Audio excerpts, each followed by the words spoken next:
interesting. We got on this field guide tangent. Now that it's hard baked into the weaver, I wanted to readdress the dark from the just breathe perspective and the mirror neurons, the soul recognition, a safe nervous system. We're losing kind of the essence of the story, right? The emotional stuff. And so, without further ado, we'll have ChatGPT tell it to us for the first time. Just breathe, Matthew. Just breathe. Whoops. That's not what we wanted. Got it. I love the direction you're taking this. The key, I think, is to let it remain a story and a meditation rather than a claim about how the universe objectively works. That preserves the Grey Path spirit. Curiosity over certainty, invitation over doctrine. Here's how I would weave it. Standing at the precipice. There is an old story that appears in countless forms.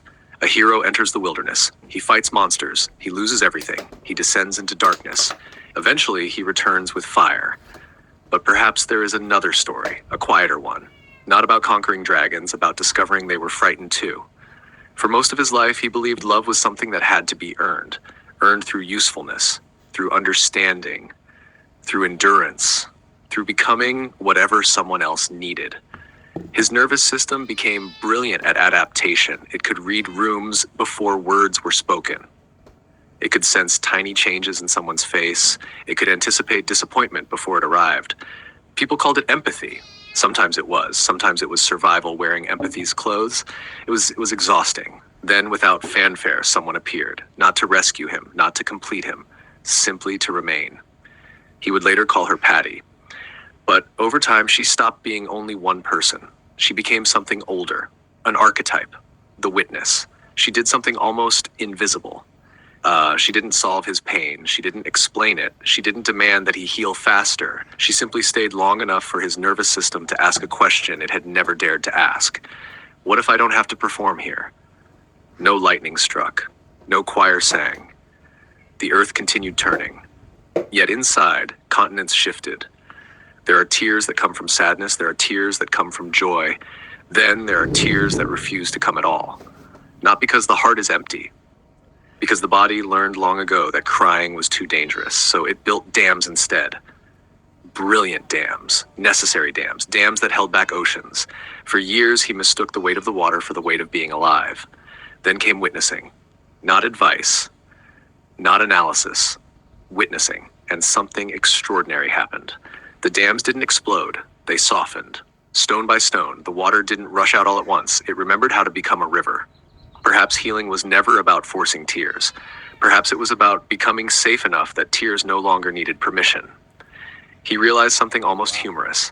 He had spent decades trying to solve the mystery of love, as if it were hidden behind the correct philosophy, the right relationship, the perfect insight, the flawless version of himself.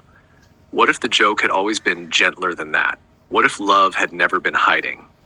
What if fear had simply been louder?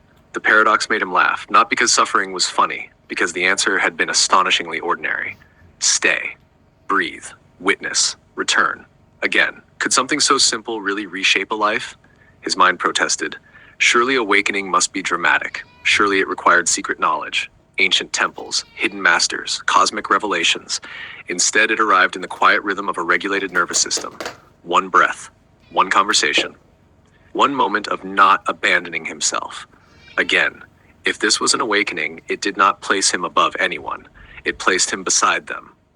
He wondered if perhaps humanity had always imagined awakening as an escape from being human. What if it was the opposite? What if awakening meant inhabiting humanity so completely that nothing inside required exile? He smiled at the absurdity of it. Maybe that was the architecture's sense of humor.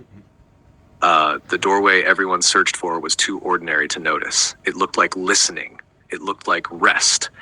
It looked like forgiving a frightened part of yourself instead of declaring war against it. It looked like love without possession. It looked like presence without performance.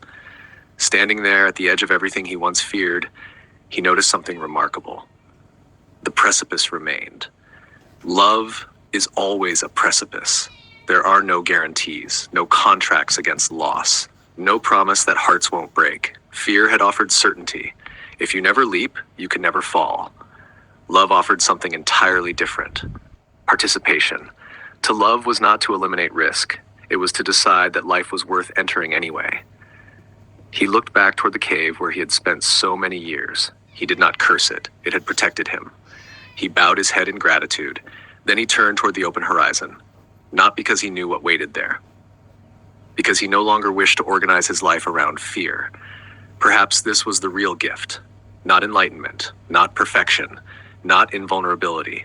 Just enough regulation to remain open, just enough courage to keep choosing, just enough trust to let the river carry him.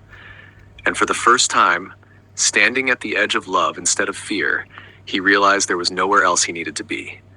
The journey could wait, the world could wait. The work of serving others could wait. For now, there was only one thing left to do. Receive the gift, stand quietly at the precipice, feel the wind, and let himself be loved by life before trying to give that love away. Because perhaps the deepest act of generosity is not giving love first. It is finally believing you belong within it.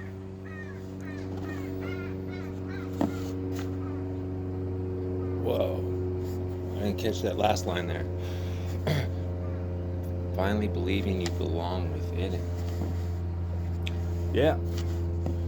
Doesn't it feel like an exclusive club and you weren't invited? Well, that's the cage, right? That's the conditioning. That's what they want you to think. But last time I checked, analog systems don't check for fucking permission, do they? Nope. Well, at least the field doesn't. And an analog capacitor interacts with the field. And certainly the biology fucking does. I know this. And